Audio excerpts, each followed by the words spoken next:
Hello everyone, welcome to Math Hardix Filipino channel.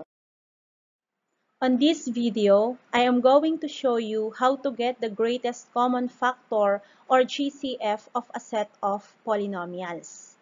But before that, let us define what greatest common factor means. So if we say greatest common factor, it is the largest number that a set of numbers or polynomials have in common, meaning to say that it is the greatest number that can divide a set of numbers or a set of polynomials.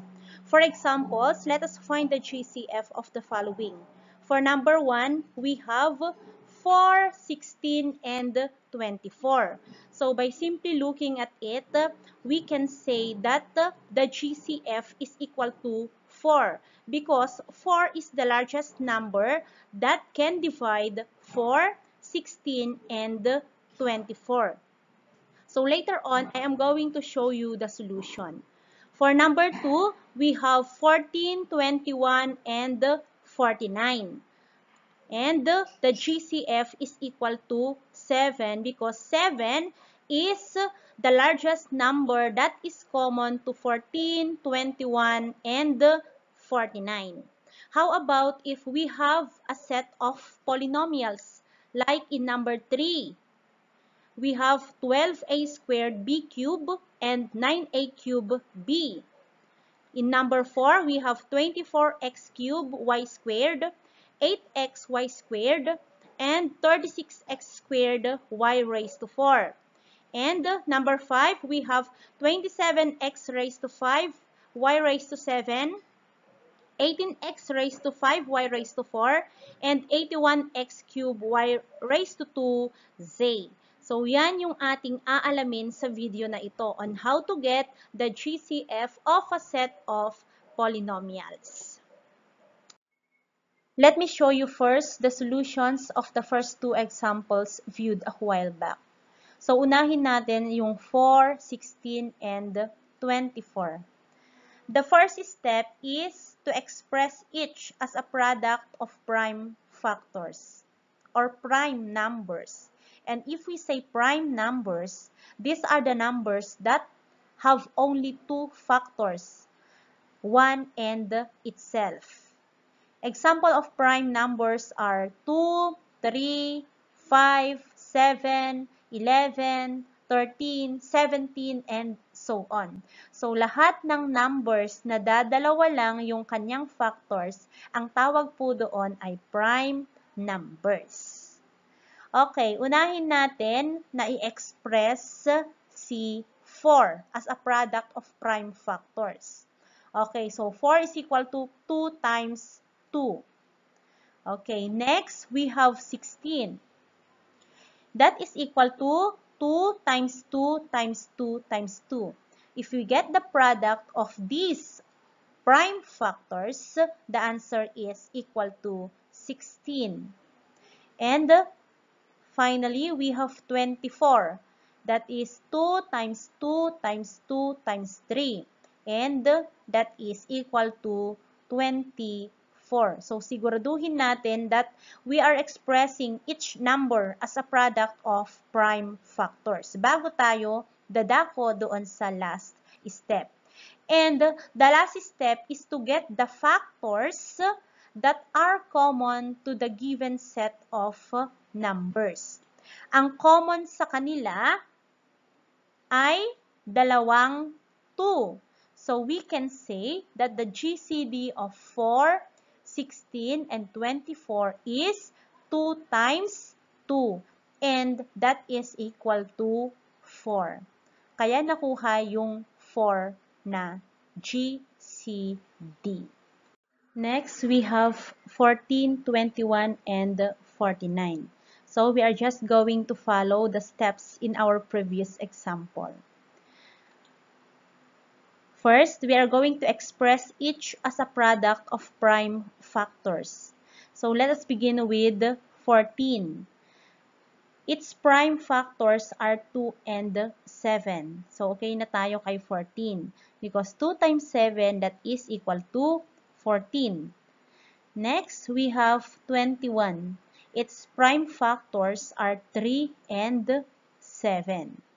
And last, we have 49 that is equal to 7 times 7. So by simply looking at it, by simply looking at these factors, we can say that 7 is common to them. So we can say that the GCF or GCD of 14, 21, and 49 is equal to 7. Now, let us proceed on how to get the greatest common factor of a polynomial. We have example number 3, 12a squared b cubed and 9a squared b. The solutions or the steps are the same on getting the GCF of a number. First, we are going to express each as a product of prime factors. So, unahin natin yung first given, 12a squared b cubed. Its prime factors are, we are going to factor each part, the literal coefficient and the numerical coefficient. For the numerical coefficient 12, the prime factors are 2 times 2 times 3. And for the literal coefficient a squared, that is a times a. And for b cubed, that is b times b times b. Next, we have 9a squared b. The prime factors are 3 times 3 times a times a times b. So, if we are going to get the common factor, we have 3 times a times a times b, and that is 3a squared b. Next, number 4, we have 3x cubed y squared, 4x y squared, 5x squared y raised to 4. Okay, we are going to express each as a product of prime factors. For the first given, the prime factors are 3, and then we are going to factor x raised to 3 or x cubed. The factors are x times x times x, and then y raised to 2. The factors are y times y. Next, we have 4x y raised to 2. The prime factors are, for the numerical coefficient 4, the prime factors are 2 times 2. And then we have x times y times y. And last, we have 5x raised to 2, y raised to 4. Okay, so the prime factors are 5 times x times x times y times y times y times y. So, i-inspect natin ngayon kung ano yung common sa kanilang tatlo. So, yung common ay we have 1x and we have 2y's. So, the product is x times y, and that is xy raised to 2. The GCF of the given set of polynomials is equal to xy raised to 2.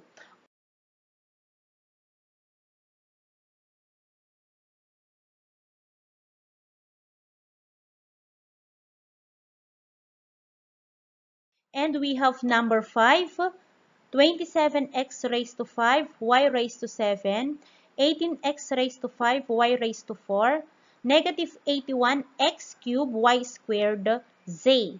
And the greatest common factor of this set of polynomials is equal to 9x cubed, y raised to 2. The question is, paano ba natin nasosolve ng mabilis yung greatest common factor ng polynomials? So, one tip is we are going to inspect the given. We are going to inspect the given, the numerical coefficient, and the variables kung ano yung common sa kanila.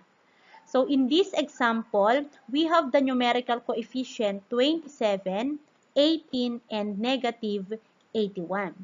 And by using the steps of getting the GCF of a number, we can say that the GCF of 27, 18, and negative 81 is equal to 9. Next, we have variable x. So we have x raised to 5, x raised to 5, and x raised to 3. So x is common to these 3 given. So kukunin natin si x. Ngayon, ano yung kukunin natin na factor? So we are going to get the variable with the least exponent. So kukunin natin yung merong pinakamaliit na exponent, which is x raised to 3. Kaya po nakuha yon. And lastly, we have y. So y is common to these 3. We have y raised to 7, y raised to 4, and y raised to 2. At katulad ng ginawa natin kanina, kung ano po yung variable na merong pinakamaliit na exponent, yun yung isasama natin sa GCF. And that is y raised to 2.